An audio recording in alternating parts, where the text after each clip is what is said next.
think we're live. I'm pretty sure. I don't know if anybody's going to show up, but we're live. And it is Wednesday, November 16th, 2022. Unless you live somewhere in the world where it's tomorrow already. I don't think it's anywhere in the world where it's yesterday. I'm Jem Schofield. Welcome to the C47's YouTube channel. And I'm sorry I wasn't here last week. I was in LA on a production. And in fact, when this normally happens, which usually happens an hour and a half ago on Wednesdays, I was on an airplane flying back from Burbank, California. And I was doing a production that was green screen shoot on a small stage about 2 minutes from Burbank's airport. And we shot it on the R5C in 8K, client request. They're going to finish in 4K. So I guess it makes sense. And we did it. So pretty straightforward. It was a pre-lit green screen stage, though the lights they had up in the grid that we were lighting the single talent for the production was not getting the light that we wanted. So we set up a couple of dual bank Astra 6Xs with soft boxes stacked on top of each other, one here, relatively close to talent, and green screen. So we had a back plate that we had to match, and we shot the thing 3 different focal lengths. We had a 16 millimeter, a 50, and an 85 for the different shots. And there were some changes that we needed to make. Unfortunately, when I went down to California for the shoot, I was due to arrive at about 1 p.m. When I got to the airport in Portland, Oregon. Supposed to board my plane, and 15 minutes before that, I got a notice saying the flight was delayed by over 3 hours. So I did all of the coordination with the other production people over the phone, via text, lots of images going back and forth and all that stuff. Hey, there's people here. Pat, good to have you here. Rick, Brandon, Andrew. It has been a while. And it has been a while since you've made one of these. It's been a while since I've done one. We did Cameron Flass 2 weeks ago. And here we are. So getting back to that shoot last week, flew down on Monday. Once I did arrive a few hours late, I went over to the stage and spent about 2.5 hours just dialing more stuff in. And then we had an early call the next day before shooting. And we just kind of tweaked everything. So worked out pretty well. So so we got some people here in the chat, which is good. Not many, but at least it gets the conversation going. And I figured I would do an episode. And even though it's a different time today, I really wanted to do a little bit of stuff talking about some things that I've been noticing in the industry, some things that I'm jealous about, including Ben being at Camera Image in Poland right now. And the chat's open, so we can just have a conversation. Anything you want to bring up is fair game. Right now, I'm dialing in this studio space a little bit more. I've got my sort of, double camera angle thing, but I'm in the process of resetting up those other couple of camera angles so I can start to do some more live demos and things like that. Actually, one of the things, which I think is pretty amazing, I will go check. Ding dong, word. Hey, what are you going to do? Hold on, I'll be right back.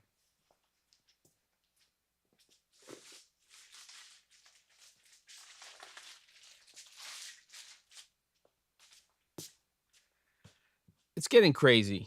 Look at this thing. This is a little COB light from Westcott that they just sent over. It's a bicolor. And it's literally the smallest COB light in this form factor that I've ever seen. There's some that are close, but this little L60B is just absolutely tiny. I mean, this is the size of the light, including the yoke. Um, it's basically like a can of beer. And this is a 60-watt COB light that's bicolor. I think it's getting crazy. And they have a really cool mounting system where they can basically rapidly switch to their different modifiers. You can also change it to just a regular Bowens mount with an attachment. It's getting crazy right now. Let's just be honest. I mean, this thing right here, you could travel. I'm not saying you're going to use this with tons of available light, but in a controlled environment, there's so much you can do with 2 or 3 of these types of lights. Price point, let me go ahead and look it up, sir. Let's see. FJ Westcott. Well, that's not going to work. What did I just activate? Hold on. I'm going to turn that off, and I'm going to create a new page here, and I'm going to answer your question. It is, let's see, video gear. There it is. L60B COB light, and the base light itself with a small case and reflector and the little rapid switch adapter is $269.90 US. So I would say pretty cost effective. And power source is just AC mains, but they do have a unit that you can use, and you can just run this thing off of batteries. And I believe that the battery system, I don't have that unit, is I'm going to tell you right now, an NPF battery pack. So like $80, and you get batteries, and you can run this thing off of NPF batteries. That's the battery pack. There's a battery grip they have for $50 that you just put NPF batteries on. So pretty cool. Size, awesome. I mean, it's getting pretty good now. Let's just be honest. So there it is, a little protective cover for the chip on board, so on and so forth. So I don't think it's bad. I'll do a couple of things with that. They've got a really cool little, actually, let me see if I can just take it off and show it to you. Hold on. You're right there, kids.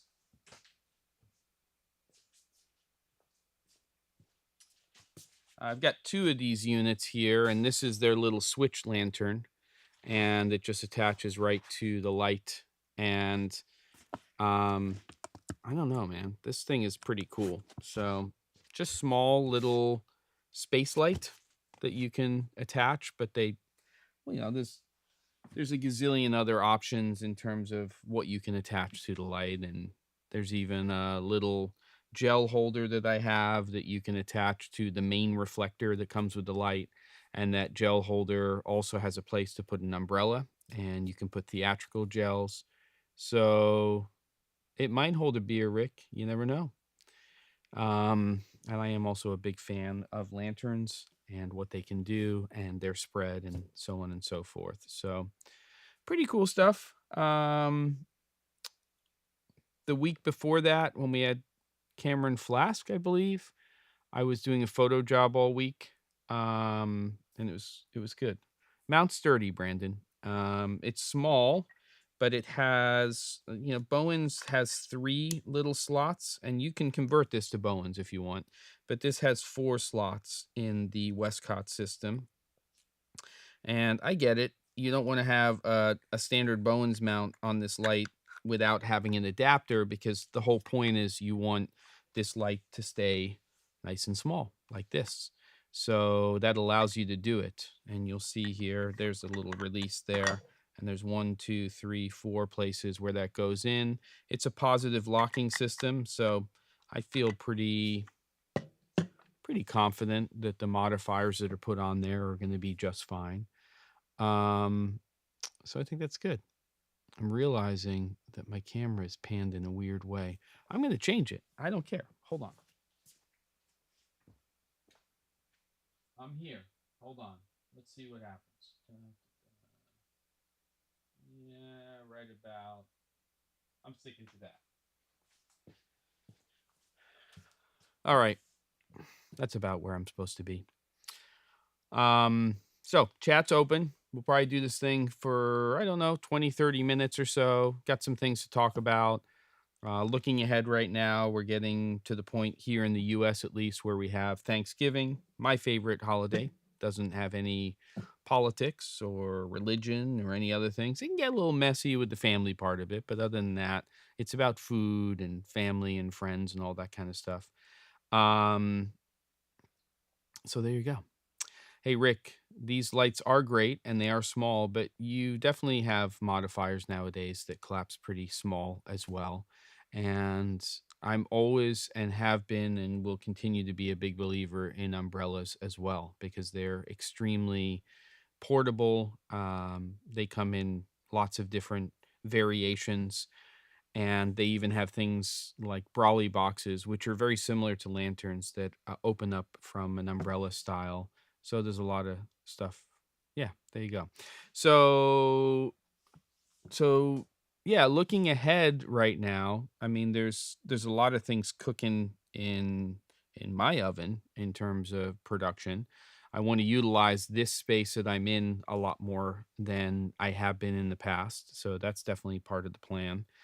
And I've just been, grappling with and dealing with what I want to do exactly on this channel because the interest is to do something more consistently, but it has to be a format just like everybody out there that you're going to be behind, that you're going to want to do consistently. And I think that's always the challenge, especially when we're in the industry that we're in, which is booking jobs, going on the road, on location, in studio, sometimes remote. A lot has been remote over the last couple of years. And for me personally, it's just figuring out how to utilize this space to create content that's interesting to me and that will hopefully find an audience and be interesting to other people. I'd like to do some more educational stuff also that's more paid, but cost effective and all that stuff.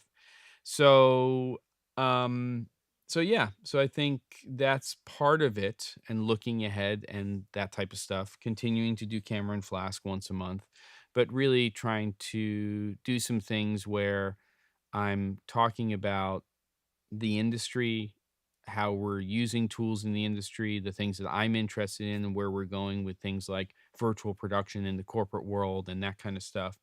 So just trying to dial that in. And I know I've said that for a long time, but it's difficult finding that thing that you're going to be committed to when you're creating content for little to no money.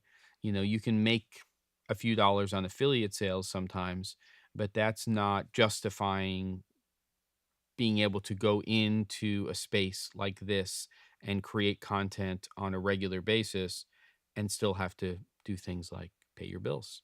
So that's when priorities shift because you get a production and then you drop everything and then, oh, I'm supposed to do a show on Wednesday, and then you get tied up. Today was actually one of the reasons we're doing this an hour and a half late is I had to get some stuff out to clients for projects, and I just couldn't do it at 3 o'clock. So yeah. So I'd love to hear more about that, Andrew, maybe offline. And then there's other stuff going on in the world. Like for instance, we've got Camera Image in Poland right now. I'm gunning to do that next year. And it's a really interesting show because it's right up my alley and probably right up many of yours.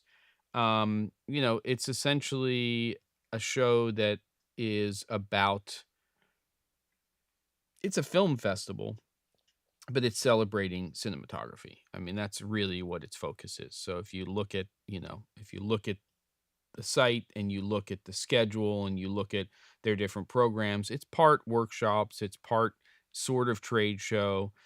It's definitely a film festival, and it's pretty cost effective. It lasts for a long time. It's going from the 12th to the 19th of November.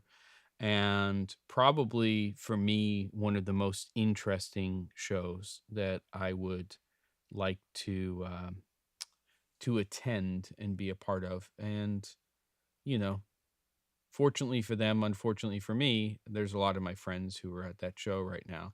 At the same time, oddly enough, we have Interbi happening in Japan, and I actually taught at this show one year. I can't even remember when it was, and absolutely loved it. I mean, you're in, yeah, the outskirts of Tokyo, but they also have announcements and things that come out at that show. And in fact, for that show in particular, you're going to see a decent amount of coverage having to do with announcements for Interbi from News Shooter, because Matt Allard is based in Tokyo.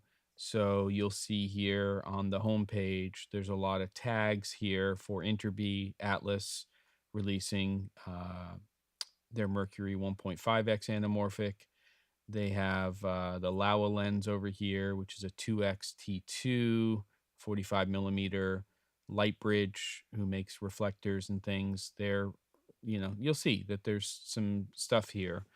So I think that's pretty interesting. Doesn't look like the Cine D crew are at Interbi, but they're continuing to update, their site and the information on their site. So I don't maybe this is an announcement from Interbi, but it's pretty interesting to see sort of and keep tabs on that stuff. Um the Pierogi Awards, ridiculous. And we've got some pretty interesting things here, just talking about lighting, which is one of my favorite subjects. This was announced a few days ago, which are these bendable RGB lights from Suray. And historically, they've been a company that makes products for basically, in my mind, camera support. So tripods, monopods, and other such things. And they've now started to get into other product categories, including lighting. And these things are pretty interesting looking. They're 25 watts, so they're not probably outputting a lot of stuff. I could see them being really useful for tabletop applications. I don't know if I would think about using these lights as larger sources, though you can put them together. But if I'm going to put two of these together, that's still just a 50-watt unit, and that's going to be about $400 US. Fair price for what it is and what I'm seeing with the product. And I like that there's some innovation. But for me, I can sort of see this being more of as I said before, a tabletop style solution for things. Um, and then the other thing that I saw on the site that I thought was kind of interesting is just talking about Artlist. And I had a subscription to Artlist just for their music-based stuff, and it's been useful. I mean, you pay $150, $200 for the year, and you have access to this library. I know some people have had some issues with the licensing in the last year or so. I've only heard that from one or two people. But the idea behind Artlist Max is they've obviously expanded from what they were doing with just um, music, and they have sound effects, they have stock footage, they have video templates, and a whole bunch of other things. And what they're doing is they're creating different tiers based on how you're using this content, but you're able to use all of those different product categories. So it's not just music. The Max Social plan is just geared towards, and you connect your social media platforms to it. The Max Pro plan is probably the one that I could see most people using, because you're able to use that license and that stuff with commercial work and broadcasting and websites. And so to me, that makes the most sense. And then they have, sort of more enterprise stuff. And if you look at the price point here, you're talking about $29.99 a month for social plan, and then $39.99 for that pro plan. I don't see um I don't see a lot of people going for that social plan, because if you're creating content, unless you're strictly a YouTuber or just creating your content and making a living off of your social media platforms, I don't see why I'd be spending $30 a month for that. But $40 a month, if I'm cranking out content for clients and myself and other people, then that isn't a ridiculous amount of money if you think about it. If you like the library and what they have, and they keep expanding it. So definitely not a plug for Artlist, but I think it's interesting that they're kind of doing this combination now.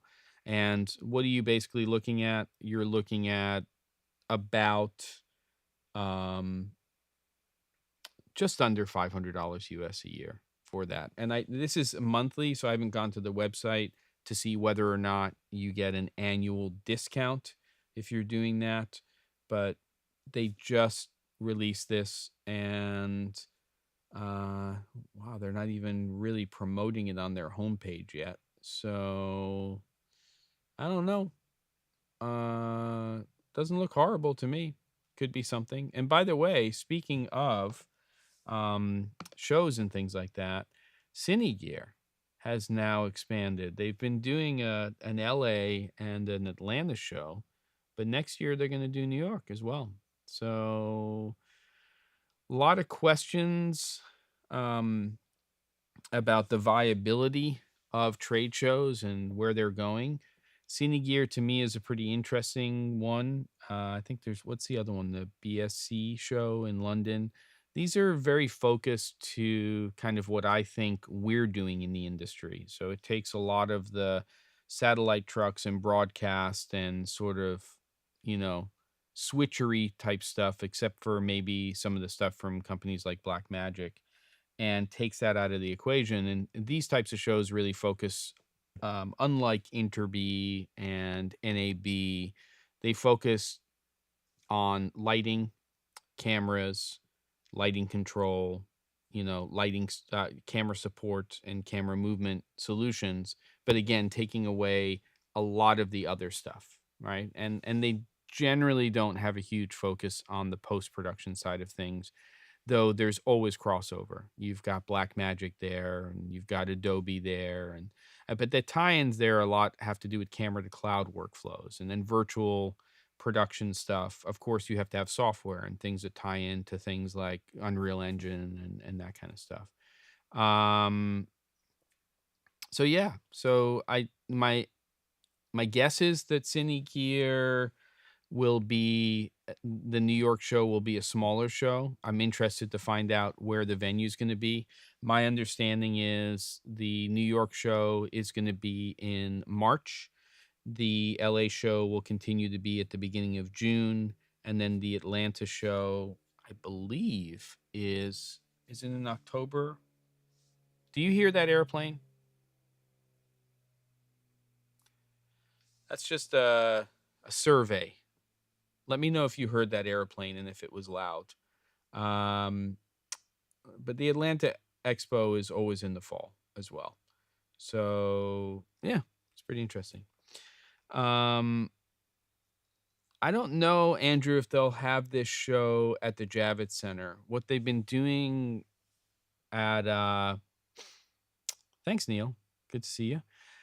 What they've been doing with NAB New York is they started a few years ago by combining AES, which is an audio show, and NAB New York together. And they actually separated them to two different halls. But this year, it was all one hall. So you've got two shows happening, coexisting, and the lines were blurred. It was kind of hard because I went over and saw Andy Munitz from Sony, who I've known for a long time, and he was at the Sony booth, and apparently he was there as part of AES. And then next to that was another booth that was clearly focused and was a part of NAB New York. So I don't know. Rick heard a boat. Very funny. If you didn't hear a plane, that's a perfect thing. It was incredibly, I mean, to my ears, loud here, right above me, here in the barn.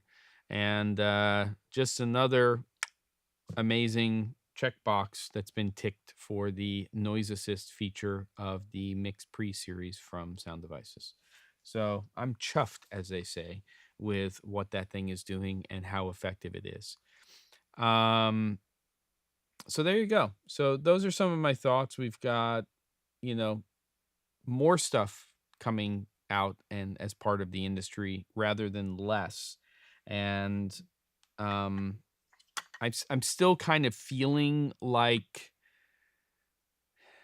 in the next year or so there has to be some consolidation. Do I want there to be? No, I like competition, but I don't know if any of you here today were at Cine Gear LA in downtown LA this year, but the sheer number of lighting companies and number of booths with lighting companies was a little bit mind-boggling compared to the other product categories.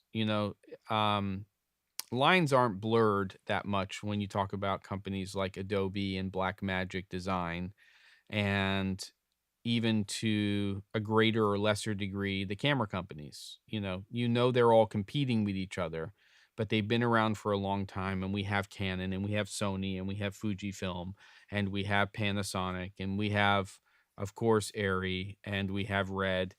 But we kind of know what those companies are doing and where they're going. And while there's obviously crossover and similarities, and then there's also differences, I think the lines aren't really blurred. But what's happening in the lighting market right now, especially in the last year and a half to 2 years, is, at least from my viewpoint, we're seeing a lot of the same.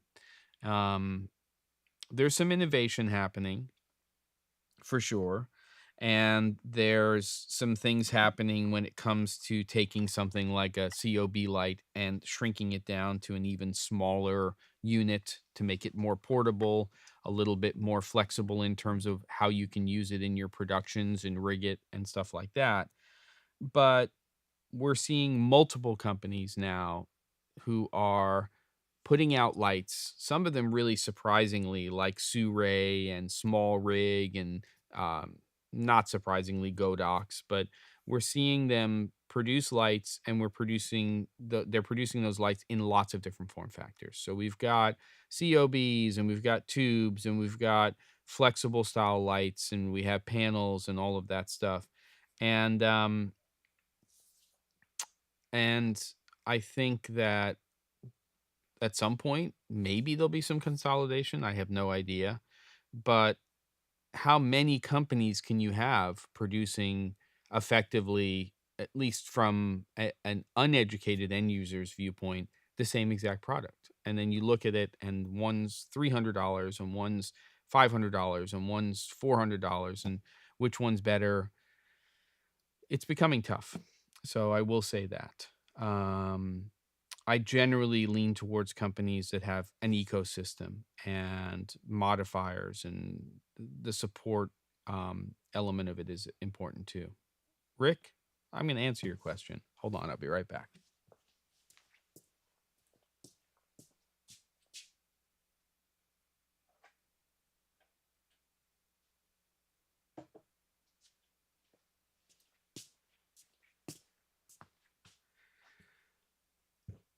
It's not a joke. He's asking about the Matthews little C stand. This one is one that I got when they celebrated their 50 years. I did buy it, but I could not have it on my shelf. It exists, it works, and it's actually usable. I mean, if you're doing tabletop stuff, it's got a grip head, and it's got an arm that's adjustable, and it collapses like a regular C stand. Uh, it's kind of cool. So let me go put that back behind my Gen 2 iPod. All right, here we go.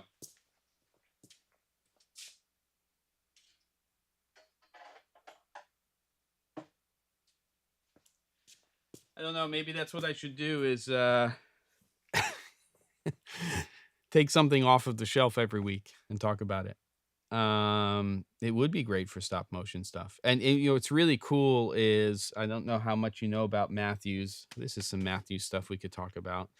Um, they have something called a mini grip kit, which has these smaller grip heads, like a composite plastic material, which I love, and these mini Mathellini, which are like mini Cardellini clamps, and these rods. And you can just look up Matthews Studio Equipment mini grip kit to get um, an idea of that.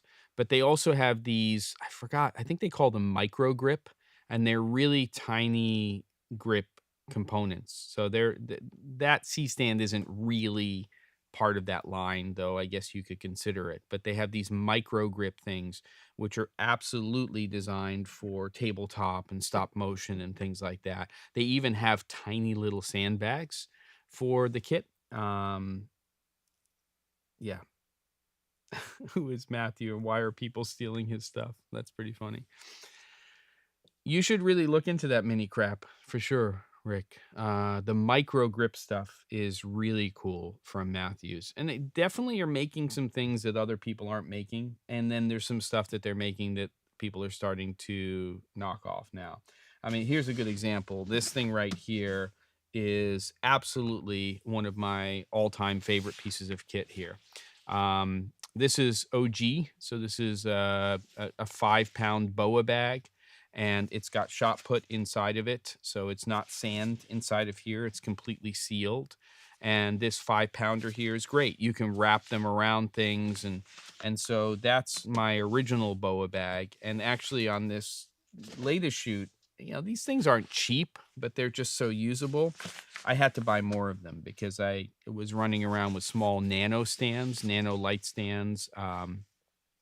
So these are the newer version of the 5-pounders, which actually are labeled with the weight on it. They're a little bit different.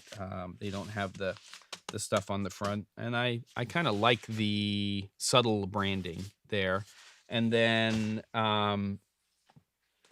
then here you've got the 10-pounder. So that's the 10-pound BOA bag. And then over here is their largest, which is a 15-pounder. I got to tell you that this sucker right here, quite honestly, it it feels a lot more than 15 pounds. I know it's not, but I think the reason that that's the case is that when you normally buy an empty sandbag and you fill it, you generally don't fill it to capacity. So you buy a 25-pound sandbag, you fill it with sand, and it generally winds up being about the same weight as this 15-pounder shot put. BOA bags are baller. They are, as the kids say nowadays, fire. And I absolutely love them. So now I have 3 of the 5-pounders. I have a 10 and I have a 15. And they will work in this studio space all of the time. They're pretty great. Rick is ridiculous. So there you go. So looking ahead for me, it's the next few weeks are kind of figuring out what 2023 is going to be. And yeah, maybe these BOA bags are actually lava cats in disguise. I have no idea. Inside joke, but most of you will get it. All 9 of you who are here right now. But I think part of me is thinking, and I'd love to hear everybody's thoughts on this, about doing something more regularly, which is more like today, where I'm talking about things that I'm noticing about the industry, things that are going on, having conversations about things that are more timely, but also getting into tips and kit and things that people could use more regularly. I think part of what I bring to the table is experience using a lot of different things in the industry over a relatively long period of time. So my insight into that is from a real user um, application standpoint. So the usability of a product and how it has advantages um, in what you're doing. I'm not a great comparison person, but for instance, these BOA bags, they're just so much faster to use and deploy. And you're not futzing with like, oh, can I get that in between the leg of my light stand in a way that it's going to rest on there properly and so on and so forth. And that's not to say that BOA bags are the solution for everything. If I were taking the larger leg on a C stand and I wanted to bag that, I'd probably use a traditional sandbag. It just sits on that C stand in the right way on that leg. Um, but for so many of the other applications, for smaller stands and things like that, I think that the BOA bags are amazing. Um, so yeah, I think to me, I already spend a lot of my time looking at what's happening in the industry and what's happening with equipment and trends and the sheer number of things that are coming out now are just making my head explode. I mean, let's think back to 3 years ago and how few anamorphic lens solutions there were on the market. They were all large format, full frame, and now here we are seeing, you know, anamorphic lens solutions for smaller APS-C Super 35 millimeter camera systems. They are smaller, like the LAOWA ones, those nano uh, anamorphics and things like that. And there's just so much stuff out there, and sifting through it, I think, is part of it. Part of it is just having conversations about what this stuff is and trying to figure out where it does and doesn't fit into what you're doing from a production standpoint. And that's a big one because trust me, look around. I love gear and I love kit, but the longer I'm in it, the more I realize the less of it I need, but I need the right stuff for the type of work that I do. And that's not a one size fits all either. What works in a space like this isn't going to work on location. So it's understanding how to pick and use the right tools based on the type of production you're doing. And that's, you know, a big conversation in itself. There definitely do need to be more options for cheap panels for color grading for people. Obviously, I think we started to see that trend happen with both Atomos and small HD. You know, not everybody's going to put out the Sony and Canon panels that are unaffordable for a lot of people. Um, but the Atomos stuff, the neon stuff, I'm not seeing a lot of focus from Atomos on that. Small HD is definitely making a play into that market. They are less expensive than the Canon and Sony solutions that are out there. It'll be interesting to see longer term as they start to get into the hands of creatives, whether or not they are comparable to what a Flanders or a Sony or a Canon is producing. And that's sort of outside of my area. So I'm not the voice of color grading. And, you know, there are a lot of people out there who can talk about that and that subject. And that's not going to be this channel. But I do agree that there needs to be more in that space. And I think as panels start to come down in price, a lot of it just has to do with companies setting up QC, quality control, and making sure that what they are putting out to market is reliable for people. And hopefully the price keeps coming down. It's never going to be that you're probably going to go to Amazon and order a color grading monitor that's going to be a couple $100. It might happen eventually. I mean, one of the things that's really interesting is the screens on something like an iPhone are really pretty phenomenal panels. They're very small, but from a color standpoint, color accuracy, they're pretty amazing. which is why the CMO system from Axoon is really interesting to me, where you're using your phone and an app, and that phone becomes your external monitor. So I don't know. But when you get into a subject matter like color grading, it's also such a specialized area. I think there was a false perception that when DaVinci Resolve was acquired by Blackmagic Design and it essentially became a free product, at least for point of entry, that everybody was going to become a colorist. And I had many conversations with colleagues and people in the industry that was quite the opposite, which was it's great that this tool exists. There's going to be a small quantity of people who are now going to have access to those tools and they're going to be able to do some amazing things. But being a professional colorist is exactly that. It's being a professional. And that's not something that a couple of clicks of buttons are going to solve. Now, long term, AI is going to be pretty interesting, and that could bring us into certain areas that we may not be thinking about. Um, I'm already seeing that in the, smartphone category, that these cameras and the AI behind them is pretty remarkable. Wait for 3 years. Is it gonna replace every camera system in production? No, because there's things about working with this form factor that are too fiddly for production. But it will, in certain things, no question in my mind that it's already started to happen and will continue to expand. Sorry about that. In the journalism field. And there's going to be some other areas. I mean, you take a look at the continuity camera feature that's now part of the new iOS, and that's iOS and also the main OS for Apple, and where you're using this phone and portrait or cinema mode to have an AI based, essentially, shallow depth of field. And I think there's going to be some uses for that. Andrew says, I am a color assistant and I see a lot of bad pre grades before the colorist touches it.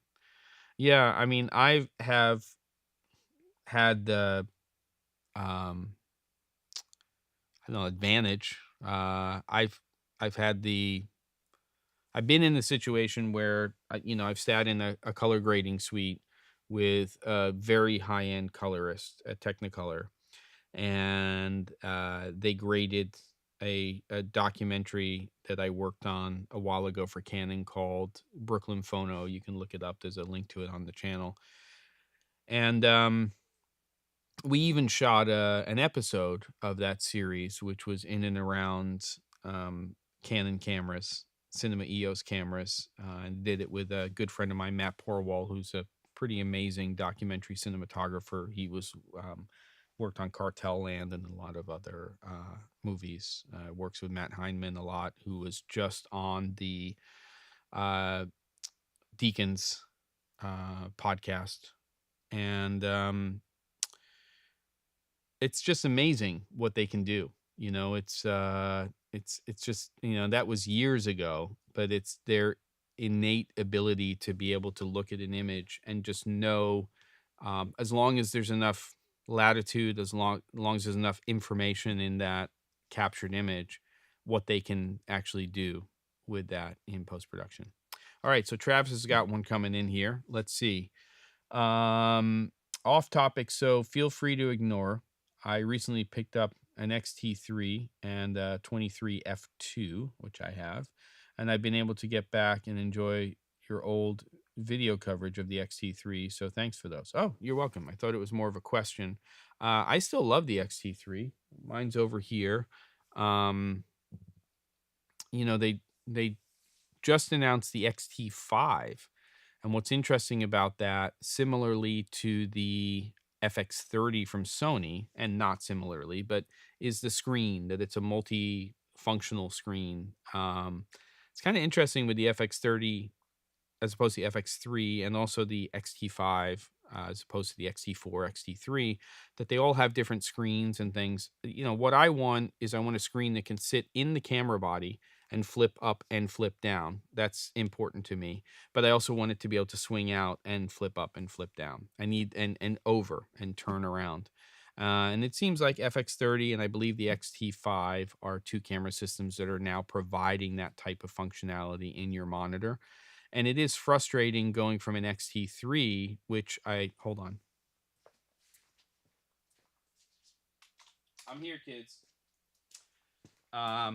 So on an X-T3 here, you know, you've got this screen. I think everybody can see it. I'll just punch it over here to the light a little. And what I really like about the screen is it doesn't flip out, but it flips up. So if you want to shoot from the hip, you can do that. And it flips down. Completely no, but enough that if you had that camera up higher and you were looking at the screen, you would definitely be able to see your image. And then they came out with the X-T4, and that functionality went away completely, and it's just a flip out screen that will flip over and up and down, and but a lot of the times, because you have all your ports on a mirrorless camera, not being able to have this and this is frustrating from an end user standpoint. So it seems like on the X-T5 and then also on the FX30 that you're going to have all of that functionality in one monitor. So to me, that's really valuable from an end user standpoint. And it is frustrating, of course, when you're in a camera system and you see that an iteration of that is losing functionality to gain something else. Whereas it seems like right now, they've actually figured out how to give us all of that functionality. Thoughts about the Sony A7R5 screen, similar to what you're saying, I think. Yeah, actually, maybe I'm wrong. Maybe it's not the FX30 that has that screen. I think you're right, Travis. I brain farted here. I think it's the A7R5 that has that everywhere you want the screen to be type of screen, where you're looking up, down, and you flip it out. That's my understanding. Maybe I'm wrong about the FX30. Somebody correct me. So many dang cameras nowadays. My thoughts are great. If it's sturdy and it doesn't break, then it's amazing, because I want all of those options if I can have them. I want to be able to shoot from the hip, and I want to be able to flip the screen up. I want to shoot from above, and I want to be able to see that. And I want that to be anchored to the camera body. But then there's times where I want to flip that screen, and I want to flip, especially flipping it over, so that if you want to do essentially selfie mode. So just think that the back of my hand is the screen, and that you can have the camera pointed at you, and then you can also see the screen. So I think all of those things are pretty important. I haven't seen the X-T5 functionality, but I've read that it can go in all of those directions. So I think it's great. As long as it's reliable, it doesn't fall apart and just become toast. I think it's a beautiful thing. So I don't know. What do you think? This is kind of stream of consciousness. I don't know if it should be in a live stream format. My feelings are that I'm conflicted here when it comes to producing content like this. Part of me says if it's weekly, it's got to be a live stream, because it's kind of here's the things that I've been looking at for the last week, and let's talk about them and go over them. And it becomes very timely content. It doesn't have legs. It doesn't last for very long. Can make it even more timely and do it daily. To me, I'm thinking daily is not a live stream. It's something that's pre-recorded and goes out there and just gets uploaded. It's a daily drop on what's happening in the industry and things that I'm looking at and interested in and all that kind of stuff. And then there's probably an in-between version of that, which I don't know quite what it is. But it's far more interesting for me to talk about things that I'm interested in at this time than it is to just say, I need to make a video about a particular thing. Well, I want to make a video about this light and do some stuff around that. And I want to do videos about other things. But to me, what's really interesting is about where we're going as an industry and new products and whether or not they have any impact or can do something for you, for me, as a piece of equipment that I could use in production. So there you go. Blabby, but you know, it's it's really trying to sort out the live stream versus uploaded recorded content thing. I don't think the format would be very different. It might be like this with me, sharing my screen and talking about things and going over stuff. There are advantages to the live stream thing because people are interacting. But then I think for rewatches, I've said this before, it makes the content less relevant to somebody who's coming into that content and it's not live for them. Um, see if there's anything else here. These are just chats going on with you guys. All right. So any other comments, questions, things to go over? Any feedback on that idea of doing a weekly or a daily drop and how that should be done? Again, the problem with live streams is everybody's schedules are so different that I love it when 8 to 25 to 30 people show up and there's has to be a quantity of people for that to kind of move things forward. But at the same time, if you're not here like you are right now, how much value does this particular show have to a rewatch? Or is that a thing? A rewatcher? Yeah, a rewatcher. Let me know. Andrew says the used market is great for the X-T3. I'm glad these 10-bit 4K cameras are coming way down in price. Yeah, we're all winning here. So much better than the Canon Rebels that people were shooting at. Yeah, that was the poor man's 5D Mark II and the poor man's 7D. So it's changed. So yeah, that's good. Twice a week is a good number. How many rewatches do you get? It depends, Rick. It depends on the content. Not a lot. I mean, definitely more than 10, but we're talking about an average of 250 to 500 views on an episode right now, which is not big numbers.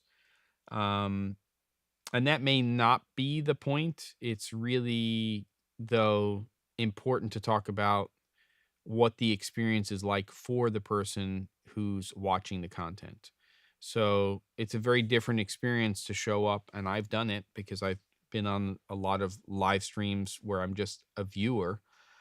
It's very different being a viewer during a live stream where the presenter, the host, whatever you want to call the person in this position, is scanning and looking at comments and reactions, and then that's part of the show, as opposed to saying, oh, we've got 5 to 30 minutes that has to do with a particular subject or many things as a show where you're just talking about the industry or the things that you're interested in.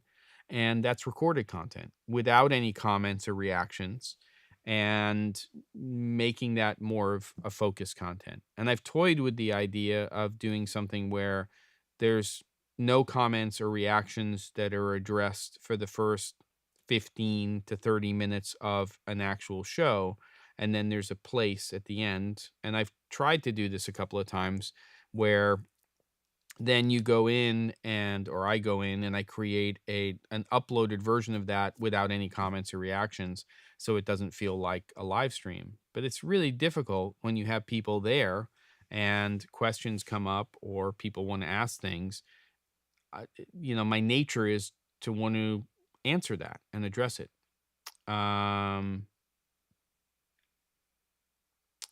I have considered streaming the comments, and some people do that very effectively, and they put them up there, and I sometimes add stuff to the broadcast, but I don't know if I love that. As a presenter or the host of the show, I feel like it breaks up the flow and then you're kind of forcing the other people who are watching it to read the comment.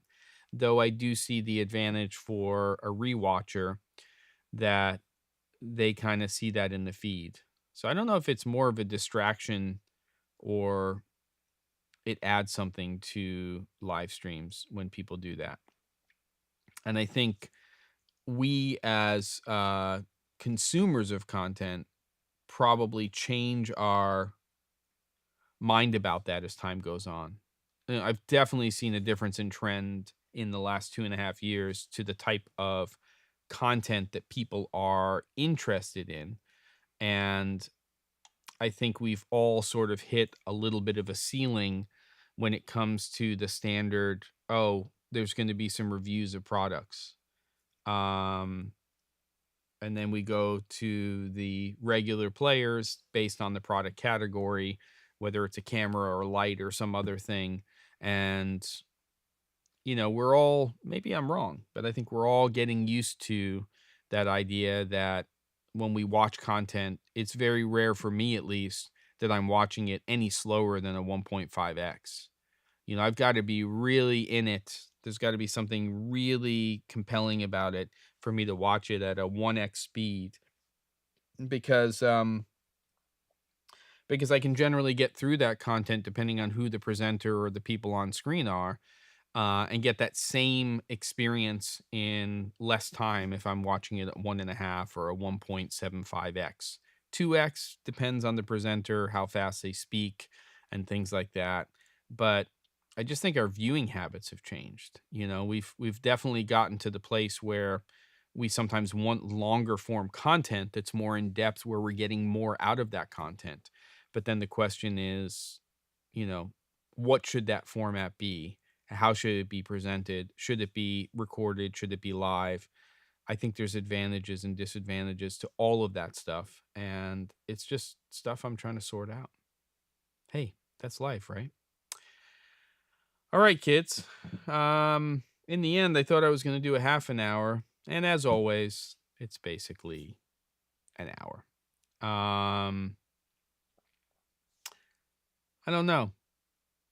I got some things to figure out here, but that's part of what I'm trying to do, is figure out how to create content that I'm interested and passionate about doing on a regular basis, but that will also have some audience out there. Doesn't have to be huge, but it has to be relevant enough. It has to be important enough that if anybody's going to do this and spend the time doing it, the goal is not to just talk to a screen and then have stuff there and 1, 2, 10 people watch it. It has to have relevance. It has to have some takeaway for the people who are watching that, because time is precious, and why should you be spending your time on one person's content if you're not getting something out of it? That's my thoughts. Maybe it's BS, but I don't think so. I'll keep working on it. Any other feedback on that, just send me an email, contact@thec47.com. Give me your take on it. It's valuable. Most of the people who come here on a regular basis are people who have a good idea, a take on what it is that I do and the type of content that I produce in the past. It's whether or not you have a thirst or a need for more ongoing conversations about this industry as a whole that isn't necessarily in your standard news format, isn't in your standard review format, and it's very timely. So give me some feedback. I'd appreciate it. I'm off to the races here. I really hope I can pull off an episode next week, but here in the US, we have this small little holiday called Thanksgiving, which I mentioned at the top of the show, and it kind of consumes many people's lives, generally in a good way, and mine especially. There'll be a lot of cooking going on in my kitchen next week.